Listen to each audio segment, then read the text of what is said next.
مومنوں، کسی غیر مذہب کے آدمی کو اپنا رازدار نہ بنانا۔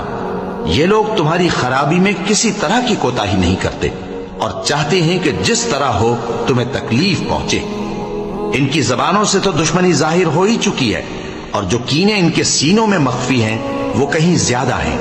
اگر تم عقل رکھتے ہو تو ہم نے تم کو اپنی آیتیں کھول کھول کر سنا دی ہیں۔ دیکھو، تم ایسے صاف دل لوگ ہو کہ ان لوگوں سے دوستی رکھتے ہو، حالانکہ یہ تم سے دوستی نہیں رکھتے، اور تم سب کتابوں پر ایمان رکھتے ہو اور یہ تمہاری کتاب کو نہیں مانتے، اور جب تم سے ملتے ہیں تو کہتے ہیں ہم ایمان لے آئے ہیں، اور جب تنہا ہوتے ہیں تو تم پر غصے کے سبب انگلیاں کاٹ کاٹ کھاتی ہیں۔